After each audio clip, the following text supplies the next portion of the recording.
Shri K P Naushad ഇപ്പോൾ പതിറ്റാണ്ടുകളുടെ നിയമ പോരാട്ടത്തിലേക്ക് മുനമ്പം ജനതയെ വലിച്ചെറിഞ്ഞു കൊടുക്കുന്ന ഒരു നിലപാടാണ് സർക്കാർ സ്വീകരിച്ചിരിക്കുന്നത് എന്നുള്ളതാണ് ഇപ്പോൾ പ്രതിപക്ഷ നേതാവും പറയുന്നത്. അനുകൂല വൃത്തി പ്രതീക്ഷിച്ചിരുന്ന മുനമ്പം നിവാസികളെ പാടെ നിരാശപ്പെടുത്തുന്നതാണ് ഇന്ന് കേന്ദ്രമന്ത്രിയുടെ പ്രതികരണം എന്നുള്ളതും. പക്ഷേ അതങ്ങനെയല്ല ആ പ്രതികരണം ഉണ്ടായതെന്നും മാധ്യമങ്ങളുടെ ചില ചോദ്യങ്ങൾക്ക് ആ ചോദ്യങ്ങൾക്ക് മാത്രമായിട്ടുള്ള ഉത്തരമാണ് പറയപ്പെട്ടത് എന്നും BJP പ്രതിനിധി വിശദീകരിക്കുകയും ചെയ്യുന്നു. ഇതിൽ ജനങ്ങൾ എന്താണ് വിശ്വസിക്കേണ്ടത്? ഇന്നത്തെ ദിവസം അവിടുത്തെ ആളുകൾ പറയുന്നത് കേന്ദ്രമന്ത്രിയിൽ നിന്ന് ശുഭവാർത്തയാണ് പ്രതീക്ഷിച്ചിരുന്നത്, അതുണ്ടായില്ല എന്നാണ് മുനമ്പം സമരസമിതിയുടെ പ്രതികരണം വരുന്നത്. മുനമ്പം ഇനിയും ഈ പറയുന്ന ഒരു രാഷ്ട്രീയ പ്രക്ഷുബ്ധതയുടെ മുനമ്പായി തന്നെ തുടരുമോ?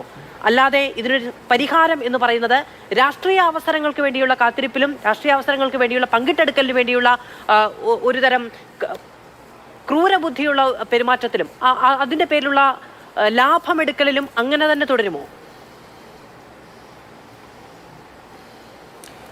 മാധോ, ഈ വഖഫ് ബില്ല് എന്നത് അല്ലെങ്കിൽ പുതിയ വഖഫ് നിയമം അത് ഇന്ത്യയിലെ മുസ്ലിങ്ങളുടെ സാംസ്കാരികവും ചരിത്രപരവും സാമ്പത്തികവും വൈജ്ഞാനികവും ഒക്കെ ആയ സ്വത്വം കവരാനുള്ളതാണ് അടിസ്ഥാനപരമായിട്ട്. എങ്കിലും അതിൽ ചില കൃത്യമായ വാണിജ്യ ഉന്നങ്ങളുണ്ട്. അതിന് കാരണം എന്താണെന്ന് വെച്ചാൽ ഈ രാജ്യത്ത് BJPക്കും കോർപ്പറേറ്റുകൾക്കും താല്പര്യമുള്ള ഒരുപാട് കേസുകൾ വഖഫ് ബോർഡുകളുമായിട്ടുണ്ട്.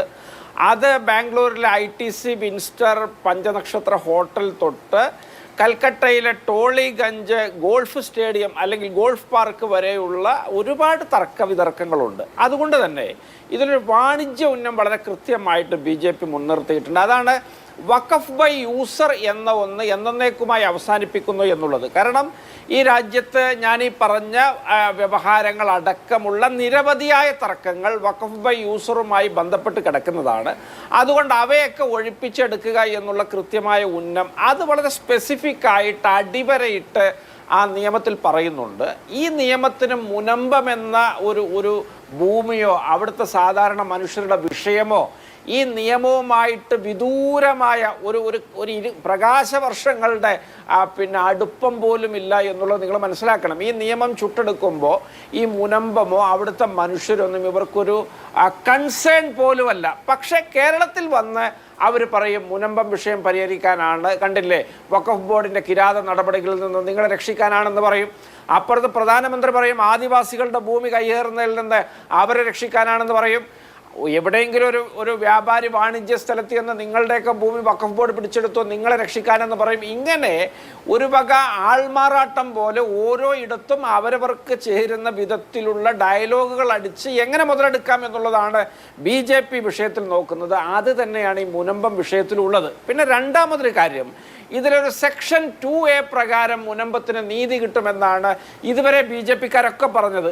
ഇതുവരെ BJPക്കാരത് പറഞ്ഞു. എന്നാൽ ഇന്ന് കിരൺ റിജ്ജു അതിനെക്കുറിച്ചൊരു പരാമർശം പോലും നടത്തിയില്ല. സെക്ഷൻ 2A പ്രകാരം ട്രസ്റ്റുകളും സൊസൈറ്റികളും ചാരിറ്റബിൾ ഓർഗനൈസേഷനുകളും പോലുള്ള എൻറ്റിറ്റികളുമായി ബന്ധപ്പെട്ട കേസുകളൊക്കെ അസാധുവാകുന്ന പറയുന്നത്. പക്ഷേ മുനമ്പം വിഷയം അത്തരമൊരു വിഷയമല്ല. കാരണം മുനമ്പത്തെ ഈ ദാതാവ് സേട്ടാണ് വാക്കിഫ്. അതിന് മുത്തവല്ലിയായിട്ട് വഖഫ് ബോർഡ് നിയമിച്ചത് അല്ലെങ്കിൽ അംഗീകാരം നൽകിയത് ഫറൂഖ് കോളേജിനാണ്.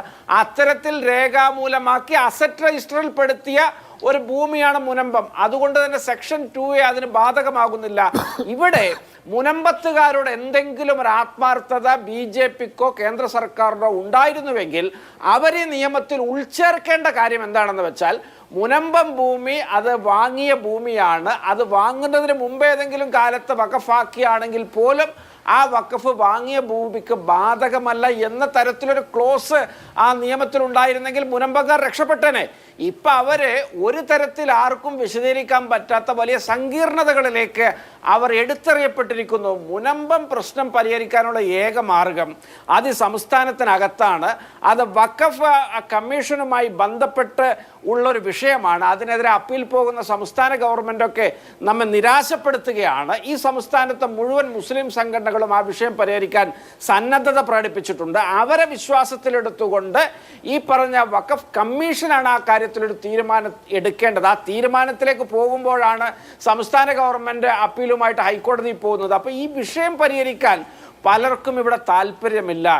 മുസ്ലിമും ക്രിസ്ത്യാനിയും ഒക്കെ പരമാവധി അകലട്ടെ എന്ന BJP അജണ്ടക്ക് സംസ്ഥാന സർക്കാരും കുടപിടിക്കുന്നുവോ എന്നൊരു സംശയം ഇത്തരം കാര്യങ്ങളൊക്കെ നിരീക്ഷിക്കുമ്പോൾ നമ്മളെ സംബന്ധിച്ചിടത്തോളം ഉണ്ട്.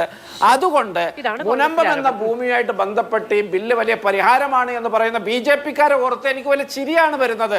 ഇത് അനന്തം അജ്ഞാതം അവർണ്ണനീയം ഈ ലോകഗോളം തിരിയുന്ന മാർഗം അതിങ്കലെങ്കാണ്ട് ഒരിടത്തിരിക്കുന്ന ഈ കേരളത്തിലെ BJP-യുടെ പ്രതിനിധികൾക്ക് വല്ല ബോധവും വിവരവും ഉണ്ടോ? അവരിതെല്ലാത്തിനും പരിഹാരമാണ്, ഇതൊരു സമഗ്ര ഔഷധമാണ് എന്നൊക്കെ പറഞ്ഞ് അവർ സ്വയം തേഞ്ഞു പോവുകയാണ് ചാനലിൽ. അല്ലെങ്കിൽ ഏത് നിയമം, ഏത് സെക്ഷൻ, ഏത് ക്ലോസ് ആണ് മുനമ്പത്തുകാരെ സഹായിക്കാൻ ഈ നിയമത്തിൽ വ്യക്തമായിട്ടുള്ളത് എന്ന് ഇവര് പറയട്ടെ. ഇവരൊന്നും പറയുന്നില്ല. ആ കാര്യം കൂടുതൽ കൃത്യമായി വിശദീകരിക്കാൻ അദ്ദേഹത്തിന് കഴിയുമോ നമുക്ക് നോക്കാം.